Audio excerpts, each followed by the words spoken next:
I was a teenager when I saw Harold Lloyd for the first time, and I was absolutely impressed with what a great comic he was. And they ran all these beautiful 35mm copies. I'd never seen silent pictures that look so good. It's amazing. His films will drive an audience into a laugh riot. I really came into contact with him kind of as public, kind of growing up, because the compilation series he made of just clips from films were around in the 60s, so I saw those. So I began to get to know Harold Lloyd really as a man who made feature films, and very highly evolved. And so I knew that he was not just about stunts, but he was highly ingenious and very interested in plot and in character and sometimes even period. So I ended up writing 3 complete scores, and always in a very unique way. When I was given the assignment to produce music for the Harold Lloyd comedies, Sue said to me, "Robert, you realize there are about 20 or so pictures that have to be done. You're going to go crazy."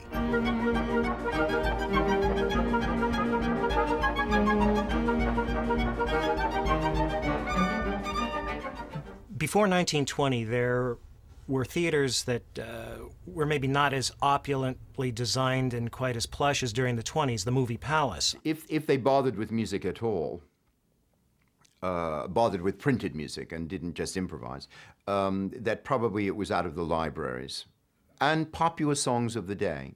In those days, producers rarely worked with composers. They were under the practice that the music directors at these theaters were competent enough to provide proper music and effective music for these presentations.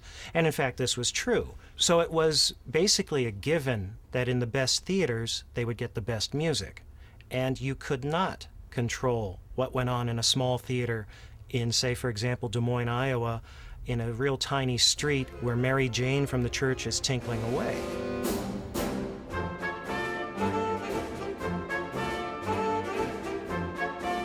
The first one I did, which was the big challenge, was called Safety Last, which probably of all his films provides the one lasting image that everybody knows. If you say Harold Lloyd and they know who you're talking about, they will be thinking of the man who is dangling from the clock at the climactic moment in Safety Last.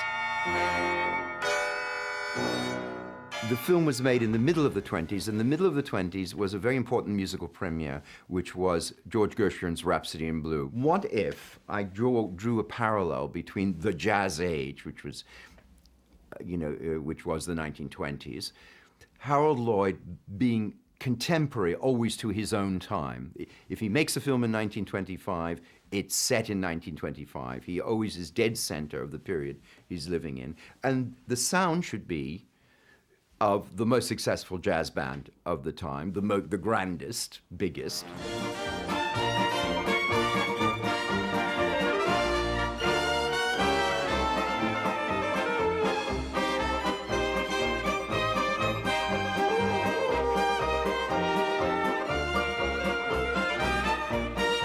These films are all very different from each other, so they did lend, for me, inspiration in terms of what are you going to do? Grandma's Boy is a bucolic rural setting and is very different from For Heaven's Sake, which is a mid-20s city picture, much more of that time. And the 5 years difference between 1920 and 1925 is a world of difference. Grandma's Boy came from 1922, but in 3 years, the amount of growth in Lloyd's productions is astonishing.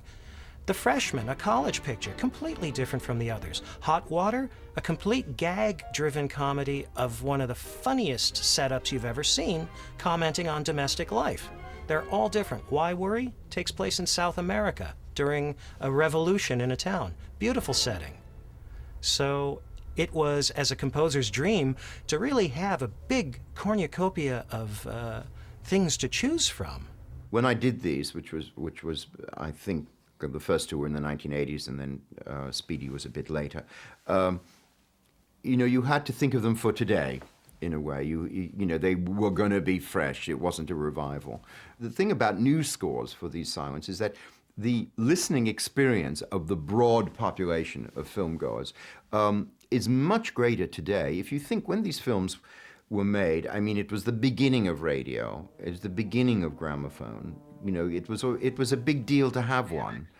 In the 1920s, when these were made, I mean, there still was a great deal of home music making. People learned to play instruments. People played them at home. And though there was the beginnings of radio and the beginnings of gramophone, it basically was still about it. You made the music, you played it.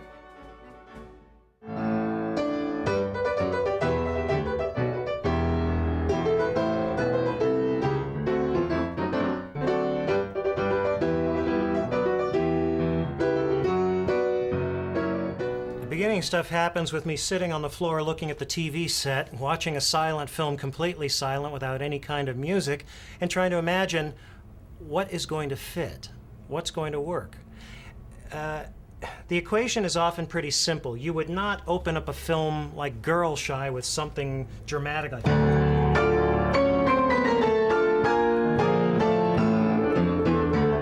I mean, that's ridiculous.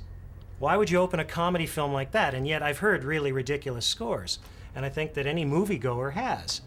If it is in the middle of a scene, it's vital that the music goes on, that it in one sense, can't ignore the meaning of what's said, but doesn't stop for it. It must carry you in its phrasing across those titles, because sometimes, very often, you see the character who's speaking begin maybe the first words of what's coming up. It's interrupted by the card. You cut back to the character who's finishing the statement. So you kind of have to compose for the thought of it rather than and go through it all, so that the viewer is not distracted by an interruption, but is continuing through the longer thought. This is a sequence from For Heaven's Sake. Harold Lloyd has been thrown out of this pool hall.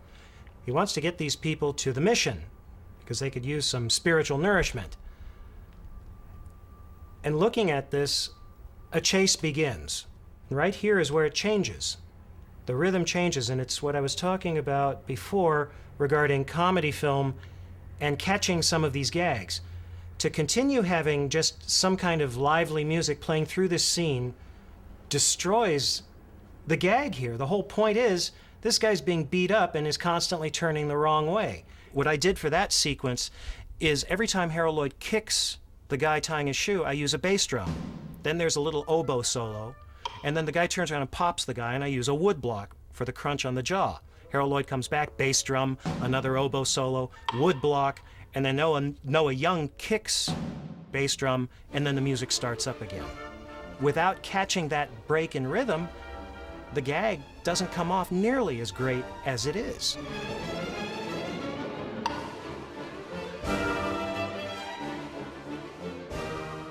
The range of percussion instruments is enormous, you know, I mean, going through every different culture on earth.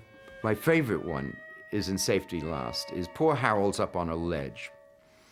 And he comes upon a little family who are having a little picnic, and they're eating peanuts, you see, and they leave the shells around. And as soon as this family go, and Harold starts climbing again, a great flock of pigeons come along to pick up the remnants of this little peanut picnic, and he's absolutely desperate until he discovers the paper bag that the peanuts had been bought in, had been held in, and he blows up the little paper bag and bangs it against the sill, and the bang disperses the pigeons. Now, the question of the sound of the bag is really very important, and I have actually worked with percussionists who go out shopping for the right kind of paper bag and actually try them out. I said, do you prefer the brown paper bag?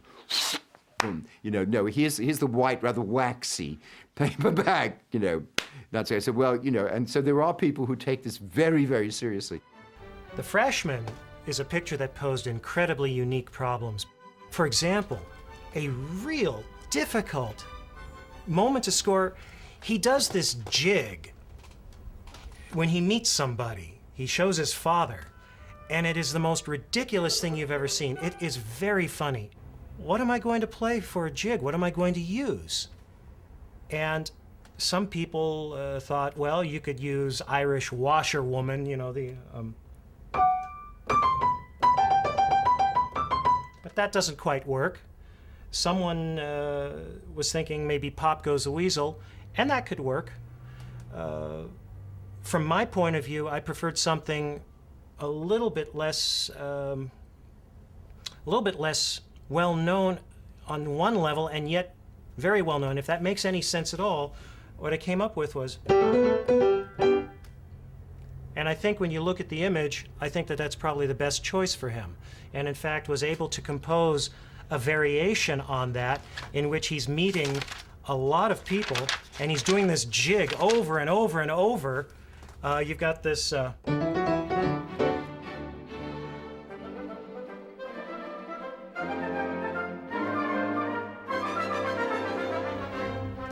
It fits every time he does this jig for everybody, and it's a good way to make a variation.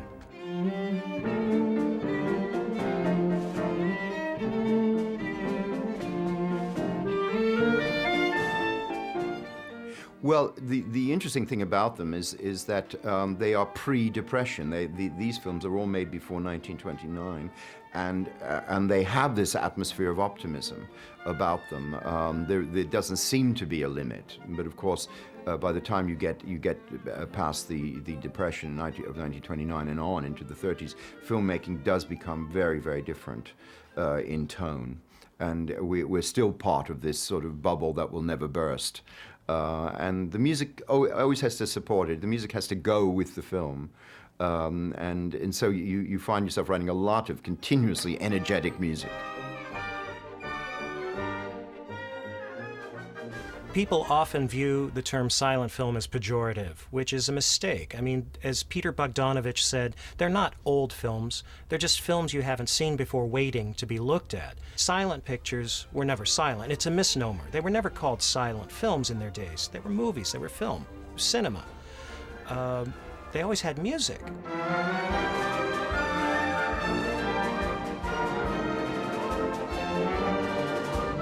When we come to Lloyd, we come to a man who is comfortable in his own time. He very much wants to be part of society. He very much wants to succeed. He wants to make money. He wants status in society and so on. And the films are very much about a kind of coming of age, becoming a man, assuming responsibilities, about marriage, about property, about a good job, all these things. He really is sort of middle America, and this resonance is still very, very strong.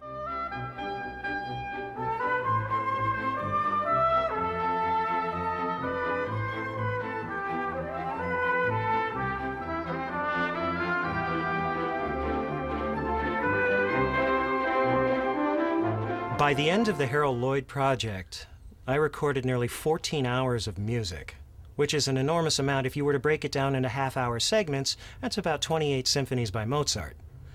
And it's a lot of music. But what I'm proud about most is that the musicians I worked with, both in Los Angeles and primarily in the Czech Republic, were very enthusiastic and really wanted to play their absolute best. What I learned was that Lloyd made terrific feature films.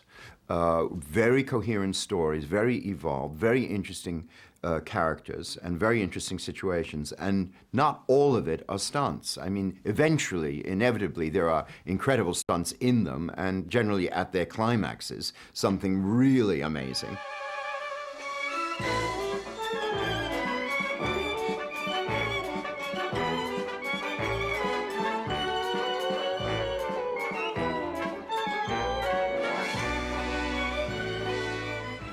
If there was an afterlife and I could meet Harold Lloyd, what would I say to him? I first would have to be in awe of him, and yet my understanding he was a very modest man. But I think because of that modesty, I'd simply say to him, thank you for leaving a legacy of some of the most beautiful, funny, and brilliant films ever made.